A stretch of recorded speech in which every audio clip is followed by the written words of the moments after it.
Stop biting your tongue. Stop hiding behind masks and perceptions and ideas and things of that nature. Be real. Unfilter yourself. Why can't that be keeping it real?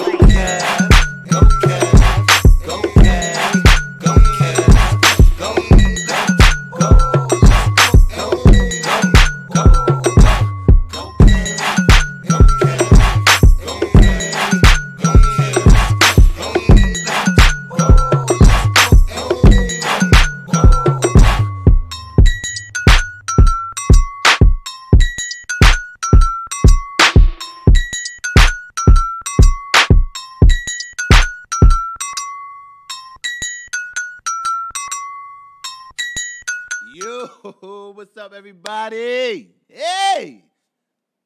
You see my excited wave? This my excited wave. Season 2, y'all, B. Because the soul needs a soundtrack, y'all. Oh, my gosh. Oh, my gosh. It was literally about 7 months ago. Or a little longer than that. No, almost a year. Oh, my God. Yeah, because I did the first one on my birthday of last year. So it's been almost a year where I started this platform. And here we go, Season 2.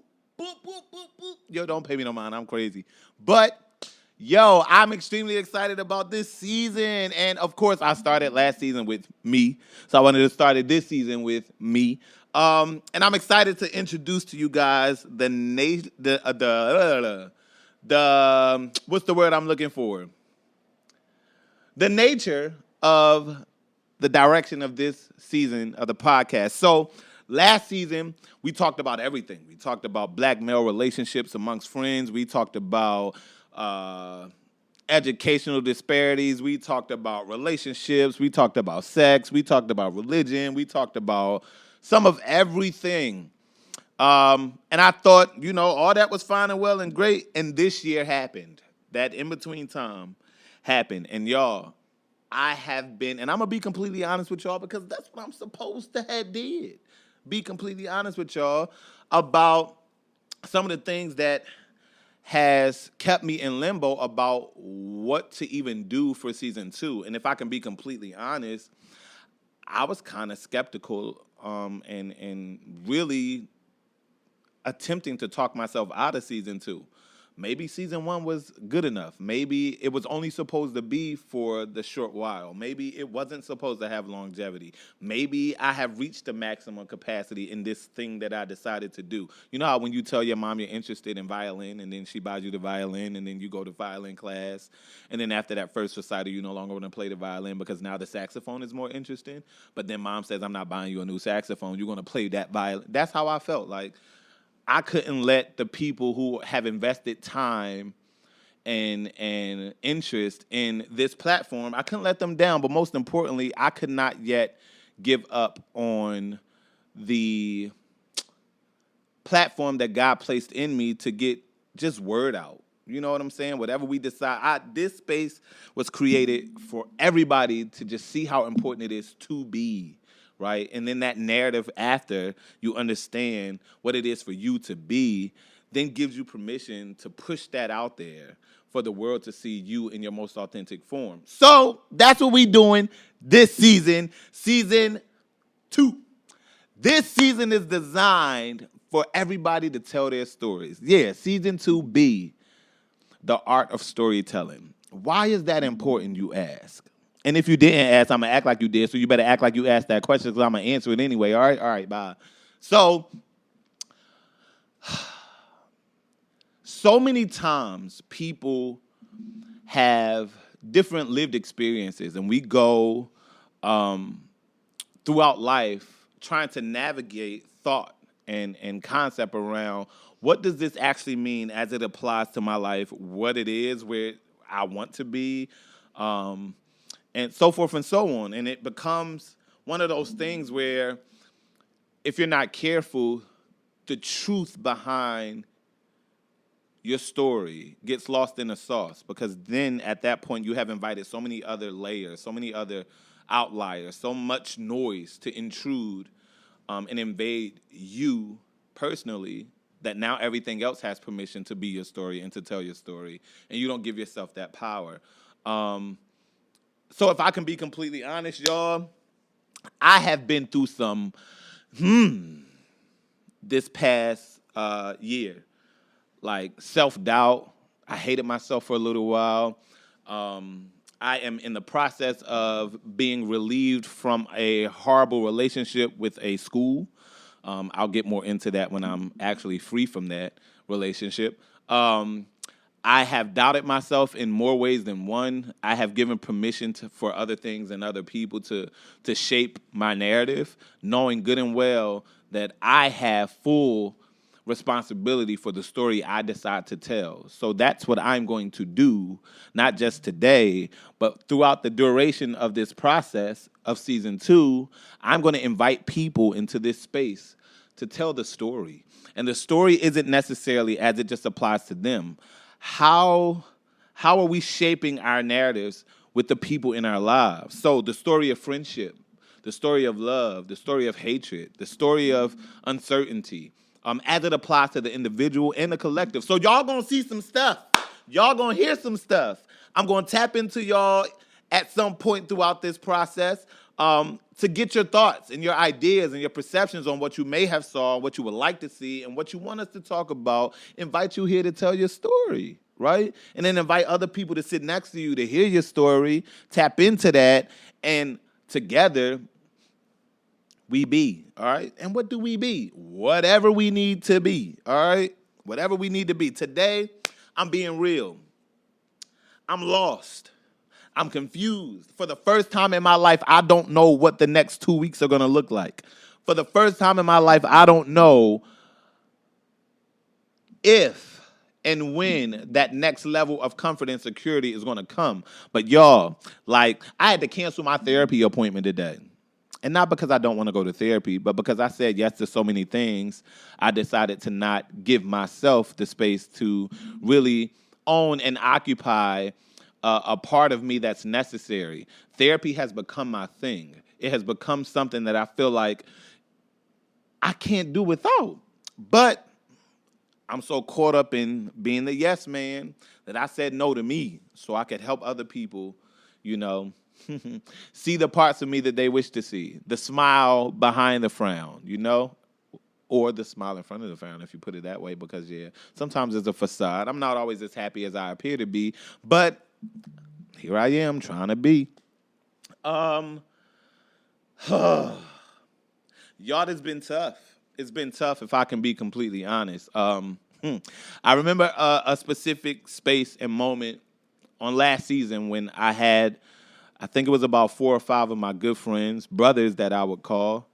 It was 5 of us total, so 4 additional people. And we had the conversations about fatherhood and being dads and our relationships with our fathers. And this past, I would say maybe a month to 2 months ago, really defined my relationship with my dad. I remember in that episode, my dad actually calling me. And I had a very honest conversation with my dad in that space in which I sat next to my brothers. And in a phone call with my dad, told my dad that I love him and I appreciate the nature. Here I go, y'all. It's the end of the school year. I'm an educator. Everything is jumbled. I don't even know what color drawers I got on, y'all. But, like, it gets real, all right? But the nature of our relationship at the moment, I appreciated it. That's not my story today. I told my therapist in our last session, I could care less if I ever talk to my father again. But there's some breakdown in communication and relationship where there's something expected on the other side that's never communicated, and then there's things about you that you're no longer willing to give or willing to accept from other people. And that's where I am. I'm at the point in my life, y'all, where I'm tired of giving other people permission to think anything less about me than who I know that I am. And if you think those things, you better keep them to yourself, because the moment you open that window of opportunity for me to know what that is, now you get the real Mr. Kev, Uncle Kev, Brother Kev, Son Kev, whatever. The only space I desire to dwell in the fullness of who I am is in my relationship with my daughter. Everything else and everybody else is expendable. I value and I cherish relationship, but I'm also so much aware of the fullness of who I am as an individual at this stage of my life that I am welcoming the idea of some relationships no longer being what they once were, and being okay with that. No longer attaching myself to the idea around me being the reason that those things and those relationships are no longer what they were. It ain't me all the time, but then sometimes it might be me, right? I'm just trying to be, y'all. I'm trying to be authentic. I'm trying to be real. I'm trying to be free. I'm trying to be healed. I'm trying to be loved. I'm trying to give love. And in all that comes the truth. I've been broken in many ways. Today, having to tell a lot of my students that I would no longer see them again, in the capacity of being an educator in their space, like, it kind of breaks you. You invest in other people's children, and in many ways, they become a part of you. They become a great reminder of who you are and what you actually have to give the world. So much so that you look forward to those interactions. Even though they get on your darn nerves sometimes, you look forward to them getting on your nerves. And to no longer have the opportunity to shape those minds. Now, don't get me wrong. I am fully aware that God gives you a time and a season in spaces. And I've made great strides despite what others have tried to do to see me fail. Because I'm Uncle Kev and I know what I'm doing. So, like, you can't fight but too hard. You can't do but too much. But that's what that is. And I am extremely blessed to have had the opportunity to be me in front of those young folk. I read the yearbook today and I cried. I got a text message from one of my boys and I cried, because in truth, it's good to hear that you have made an impact. It's good to hear that some folk actually was able to soak up all that you was able to give and intentionally received what it is that you wanted to plant in them, right? And it makes it even more worth it when you're going through your own stuff and you get to hear these good things about yourself. And I'm one that sometimes I don't always want to believe that they experience great things in me. I'm not one that receives accolades well. Like, who, me? Like, no, you can't be talking about me. And then I had to check myself. Like, why not you, Kev? Like, you legit out here changing lives. You're legit out here being a reformer. And let me tell you this, especially in a world of academia, black men, white folk are scared of you being a reformer. They are scared of the change that you're able to authentically make. Black women, this applies to you too, especially in the educational realm. They fear what they cannot do because it can't be taught. They can't read a manual or instructions that tells them how to adequately form relationships with young folk and be received in a way in which they try to put themselves out to be. So you know what they do? They try to mock you and claim titles that are yours. They try to make their work a mockery of yours or an image of yours, and it never works. So then they try to salarize your name and be lit for you and all that. But when you, ain't nothing you can look. They can't do but so much. Put it that way. But with all that being said, like, I think I sit in a space today talking to you guys, not really knowing what's next, but already knowing that I have the victory on the other end. Not really knowing what episode 2 might talk about, but already knowing I have it lined up. And we're going to be able to be authentic with the audience of people who have chosen to sit here and take whatever time this video takes to listen to whatever the heck I got to say, right? Because sometimes you don't feel like listening to nobody else talk. But y'all believe in your boy, and I'm so excited about that. Like, y'all don't understand. I remember I sat here the first time, and I looked at E, and I was like, oh, you ready? I got really excited because I'm like, yo, this is really happening. And I still carry the same joy today. Like, this is really happening. There were people throughout the end of season 1 and the start of season 2 that legitimately continue to ask, hey, when are you starting season 2? Like, how can I become a part? I got one of my guests for this season is flying from Atlanta to sit and talk with me, bro. Like, and it sounds like a small thing, but that's big for me, bro. Like, you buying a whole ticket a whole hotel room to come talk on this show. Like, yo, what? People really believe me? Like, it really gets real for me. Like, because I didn't come from a space where people really celebrated the glory of what I had to offer. I was actually, made to feel bad about the type of person that I was. Because I didn't aspire to be the next NBA star, the next NFL star, the next track star, because I didn't aspire to be, the top performing student in the class. Like, I was deemed an outlier because I enjoyed things like marching band and reading drill and listening to music and writing music, and I enjoyed writing. Like, out of 271 sophomores my 10th grade year of high school, I was the only one to score a perfect score, but that's because my troubles led me to a notebook and an ink pen.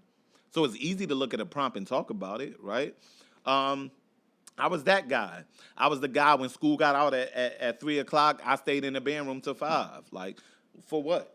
Like, learning all I needed to learn so that when it was time to audition for drum major, I could get it, right? I was that kind of guy, right? I was a geek in the band room, geek in choir, geek in English, but struggled in math, right? But I knew enough about myself to invest in me. This is my story, y'all. And I don't mean to bore you, but this is me. I just made that up. Ain't it cute? Yeah. But I say all that because every little small part of you is a space in a notebook that has written different intricate details of your life story. From the time you cried in your cafeteria because nobody wanted to sit with you at the table. I didn't. I was popular in school. But I know someone whose story that tells, right? Or the time you went home angry because everybody at school got new shoes and you don't, and your mom can't afford to buy you any. That was my story, right? Or the time that you wanted to understand why, you question your masculinity because every young boy around you seems to be tougher or more masculine than you are, and then you realize, well, they had men in their lives to help shape that part of them, and I didn't, right? That's my story. Or how you're made to feel different because you enjoy music and you don't enjoy playing basketball. You can shoot, but you don't enjoy the art of the game.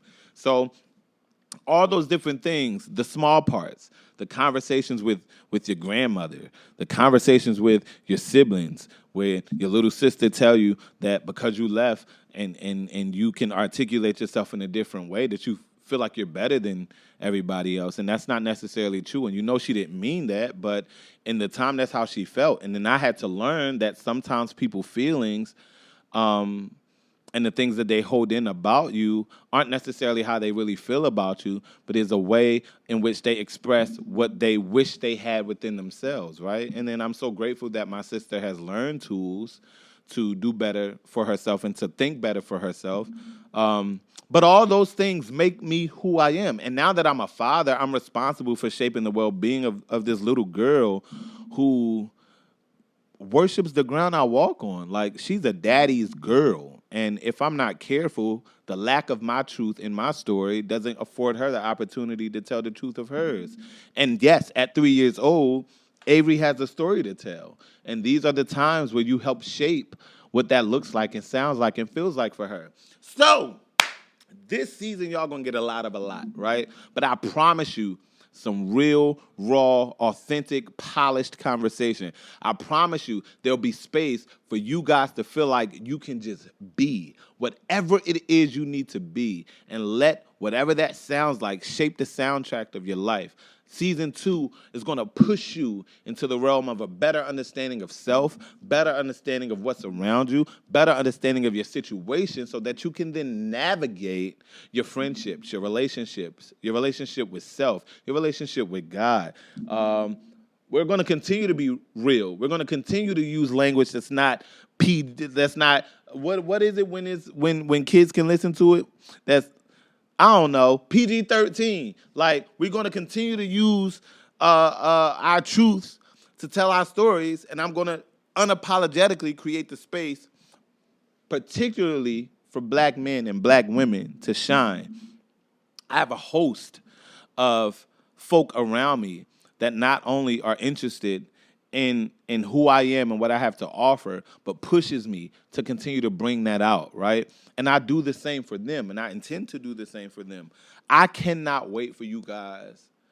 I cannot wait for you guys to experience what's going to sit at this table this season. I know it's going to be fire. There may be tears.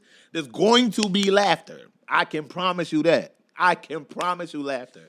There's going to be so much in store. So, y'all, season 2. Season 2. Here we go, y'all. Here we go. Here we go. Here we go. Like, I'm really excited. I'm really excited. So, in natural, normal fashion, at the end of every episode, we're going to end with a moment to be, a minute to be. And today, what I need you to be is prepared. Y'all, there's so many things going on in the world around us. I need you to be prepared to be whatever you need to be in whatever moment life presents to you at any time. Gas prices are $1,000.17 a gallon. Be prepared to walk or buy a TransPass. You understand what I'm saying? Get you a bike, a scooter. Be prepared to stay home. You ain't gotta go nowhere all the time. No, but for real, economically, be prepared to be able to withstand whatever is going to come in that realm financially for yourself. Be prepared to have real, raw, authentic conversations with people around you about how they experience you and about how you experience them. Be prepared to love on people more. That's what we don't do. We don't have enough time or create enough time and opportunity to love on each other. Be prepared to love. Be prepared to not just receive it, but give it, right? I need you to be prepared to embrace the newness that you'll learn and you'll discover about yourself in its entirety. Understand how important that is and embrace it, because who don't want to be better? Who don't want to learn new things about themselves? Who wants to constantly be complacent and remain who they currently are? Nobody. I hope not. Nobody. But yeah, that's our minute to be for today. So before we close, I said we like it's some. Hey, you want to close with me? Ain't nobody beside me, y'all. Who I'm talking to about we? Before I close, right? Like and subscribe to the YouTube channel, B Dot. That's what it is, B Dot on YouTube. Subscribe so you can soak up all this luscious moments of just being, y'all. Just being. Dang. Because don't y'all want to just be? Dang. And be with me. And join me. And watch this. Because this season is guaranteed to bring some heat. I am extremely excited to share this with y'all, all right? All right, y'all, so what y'all gonna do? Y'all gonna click, y'all gonna like, y'all gonna subscribe, y'all gonna share.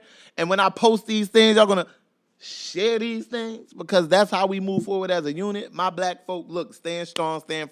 I was at the Roots Picnic, y'all. Let me talk about that real quick. I was at the Roots Picnic this weekend, the first festival I've ever been to, right? That joint was a vibe. My feet still hurt, but it's okay. It's okay. I got ankle braces and icy hot and ice pads and whatever else I need. But that joint was a vibe. 60,000 people loving on each other, dancing, laughing, singing, all through music, y'all. All through music. We were choirs out that joint. We were backup singers out that joint, bro. We were Hold My Spotters. I'm going to the bathroom real quick out that joint. We were those type of people. We was, hey, bro, you with me? Yeah, we was looking out for each other. You understand what I'm saying? I love when black folk can love on each other and they don't have to know each other to do that. I'm going to shut up. We going there all season, y'all. I promise. Thank you to all you. I'm pointing at all y'all because I know this thing about to get all the likes and all the followers. I believe in myself. Thank you for joining me. Season 2, episode 1. This is B. because the soul needs a soundtrack. Uncle Kev, I love y'all. Peace.